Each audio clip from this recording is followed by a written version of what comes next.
ஸ்ரீமதே ராமானுஜாய நமஹ. ஆனி திருமூலம், ஆனி மாதம் மூல நட்சத்திரம். இது ரொம்ப சிறப்பு வாய்ந்தது. ஏன்னா அன்னைக்குதான் தனியன் ஸ்ரீசைலேச தயாபாத்திரம் அவதரித்த நாள். இந்த நாளை எல்லா வைஷ்ணவ கோயிலும் ரொம்ப கிராண்டா கொண்டாடுவா. ஏன்னா ஸ்ரீ வைஷ்ணவ ஆச்சாரியர் ஸ்ரீ மணவாள மாமுனிகள் அவர் திரு அவதாரம் புரிந்த மாதம் ஐப்பசி மூல நட்சத்திரம். ஆனா அவருக்கு ஆனி மூலமும் ரொம்ப விசேஷமா கொண்டாடப்படுறது. ஏன்னா அவருக்கு பெருமாளே தனியன் சமர்ப்பித்த நாள் இன்னைக்கு. ஸ்ரீ மணவாள மாமுனிகள் ஸ்ரீ ராமானுஜரின் மறு அவதாரமாக கூறப்படுகிறது. ஸ்ரீ மணவாள மாமுனிகளுக்கு நம்மாழ்வாரின் திருவாய்மொழிக்கு நம்பிள்ளை அளித்த ஈடு வியாக்கியானத்தை காலட்சேபம் பண்ணுவதில் அப்படி ஒரு ஈடுபாடு.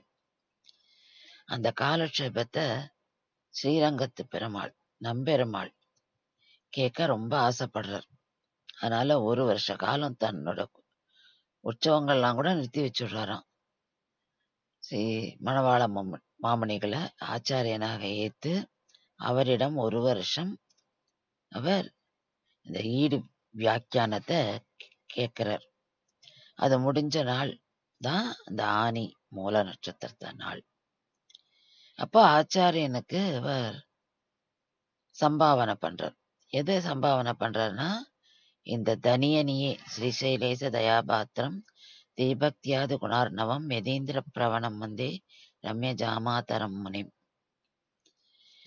அதோட தன்னுடைய ஆதிசேஷ பரியங்கத்தையும் ஆச்சாரியருக்கு சமர்ப்பிக்கிறார்.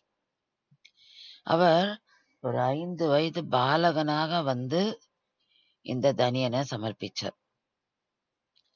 அதோட அங்க இருக்கிற அர்ச்சகர் மேல ஆவேசித்து ஸ்ரீ மணவாள மாமுனிகளின் விக்கிரகத்தை எல்லா கோவில்களிலும் பிரதிஷ்டை பண்ணணும்னு சொல்லிடுறார்.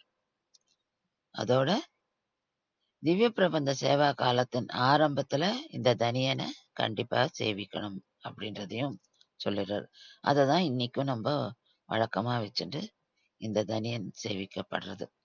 இப்பேற்பட்ட சிறப்பு வாய்ந்த இந்த தனியன் பிறந்த நாள் இன்னைக்கு. திரு அவதாரம் புரிந்த நாள் இன்னைக்கு. ஸ்ரீமதே ராமானுஜாய நமஹ.